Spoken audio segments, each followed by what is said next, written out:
kind of a weird way to open up a video, at least one of my videos. Firing a 60 shot group here at 10 yards. I wasn't doing that to show the accuracy so much as the reliability. This pistol's been so reliable for me. Now, I'm not saying it's perfect. Rim fire, you know, sometimes it just fails to ignite for no apparent reason. It's just the nature of the beast. The beast being rim fire ammunition. But this pistol's been very reliable. Plenty accurate enough. So, thought I'd get it out today. Let you guys take a look at it.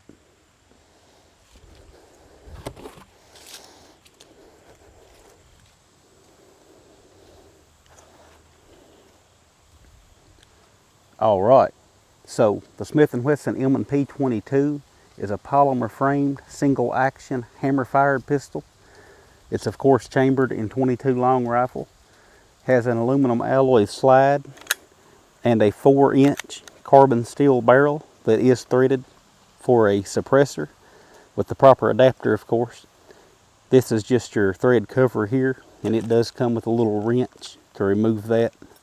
So you can run this suppressed if you so choose. Has a decent set of sights on it. Both the front and rear are driftable for windage. The rear is also click adjustable for elevation. Now, I get on the forums and stuff and read a lot. I don't post a lot in forums, but I do get on there and read. I like to know what issues people are having with pistols and rifles before I do a video on them. And one of the big complaints is the ramped rear sight doesn't allow for practicing one-handed manipulation off the slide, racking the slide off the belt, that sort of thing. But I actually have no trouble with this pistol doing that, as you can see here.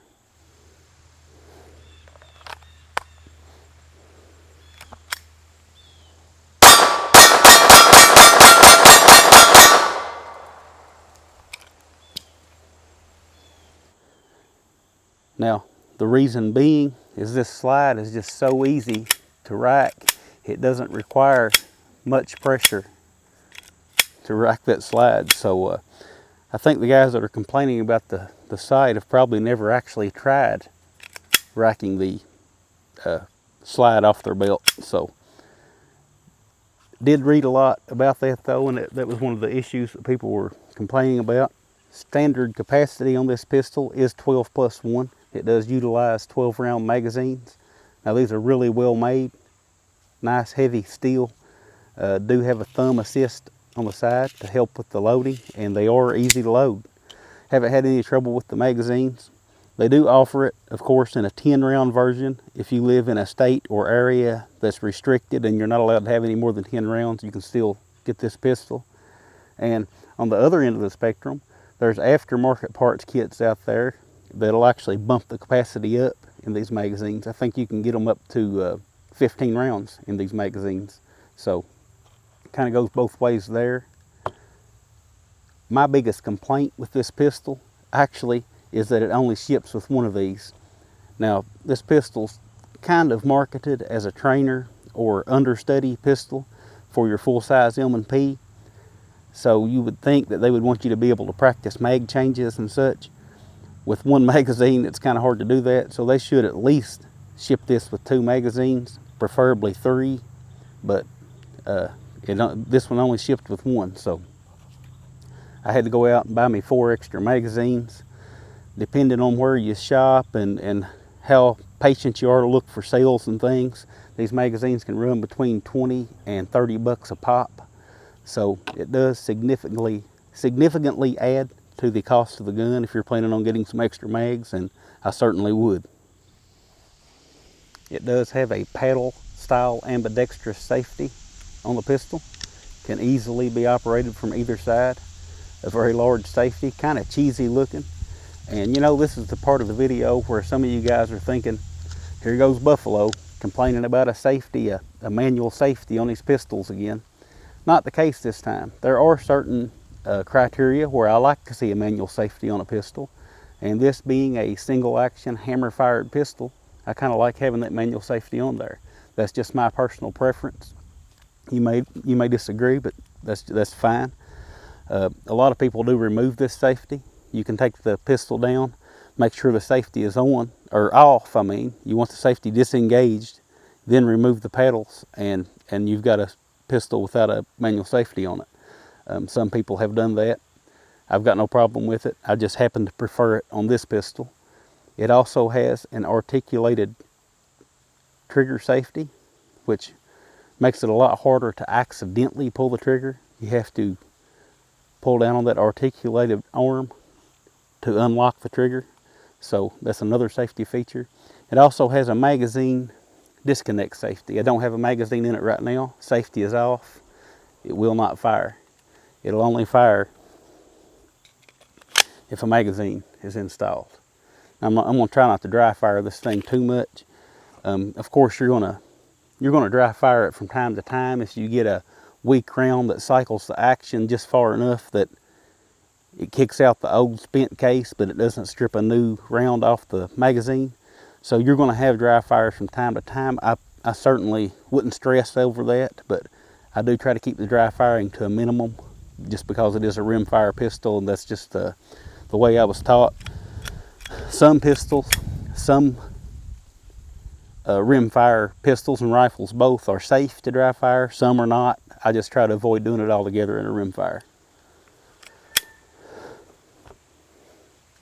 I've never liked magazine disconnect safeties on my pistols. I prefer to be able, in the event that I were to lose the magazine, I prefer to be able to manually insert a round into the chamber and still have a single shot pistol. You know, it would beat not having anything just because you lost your magazine. That's just my personal preference. Some people prefer the magazine disconnect safety. Some people don't want the gun to be able to be fired. They can pull the magazine out and render the gun safe. So, that being said, usually with a magazine disconnect safety, I'm going to say that word so many times that I'm bound to mess it up here in a minute, but usually the magazines won't fall free when you hit the magazine release. This pistol, the magazines seem to fall free most of the time. That one doesn't want to. Maybe just that magazine.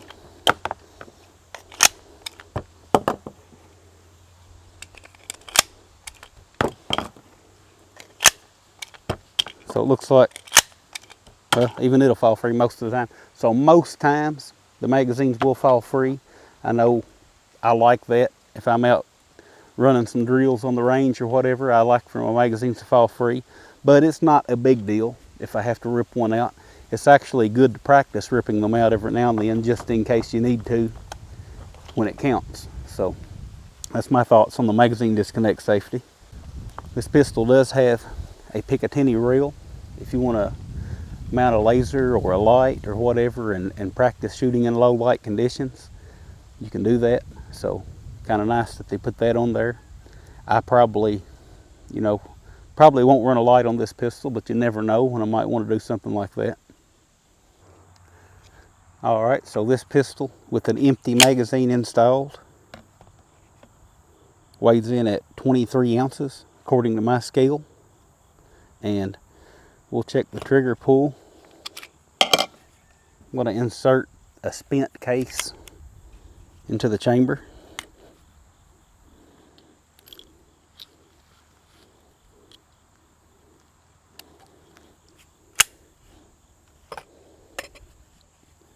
And we'll check the trigger pull.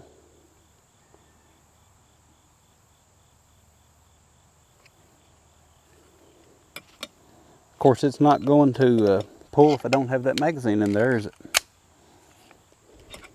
All right, try that again. 4 pounds, 3 ounces.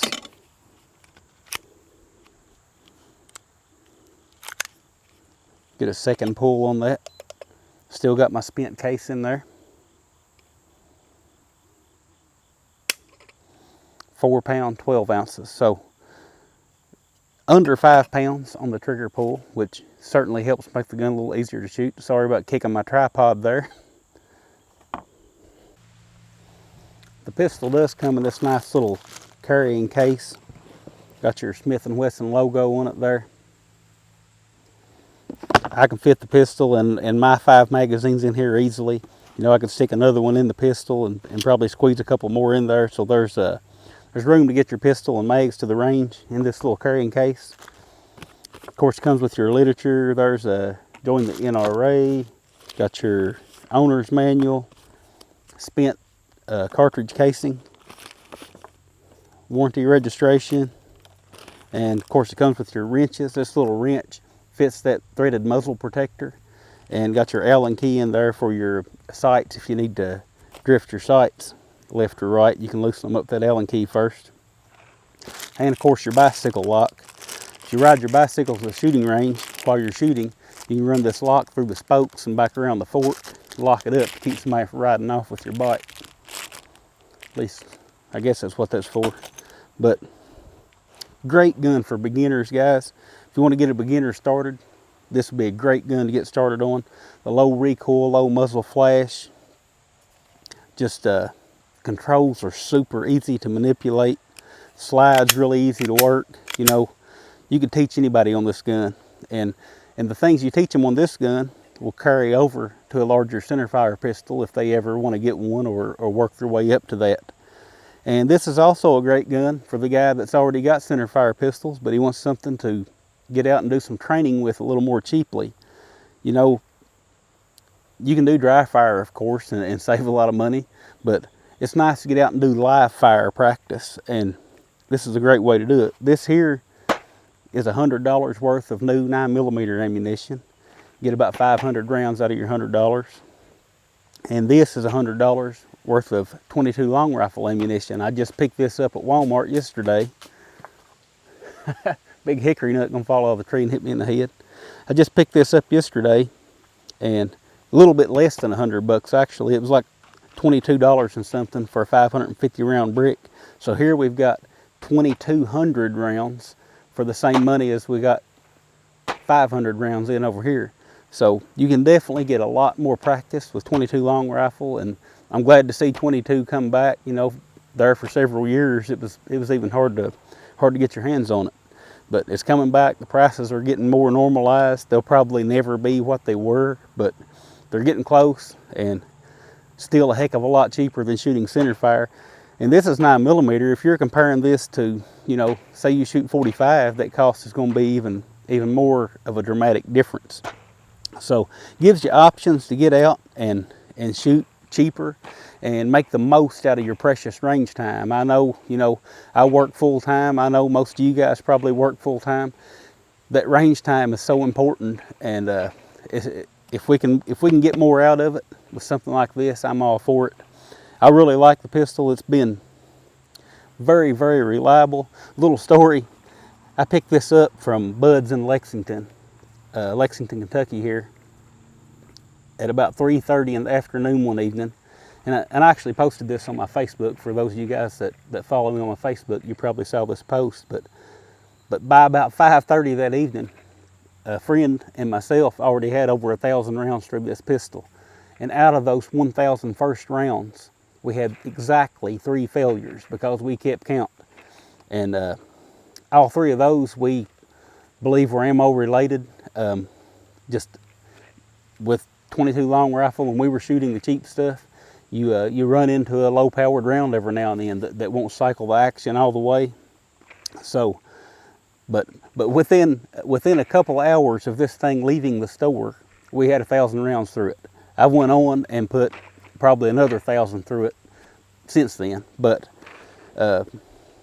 probably not many pistols leave the store and get 1,000 rounds through them that quick. So I thought that was pretty cool. And I guess that's really all I got to say about this thing. So I'll talk with you guys again soon.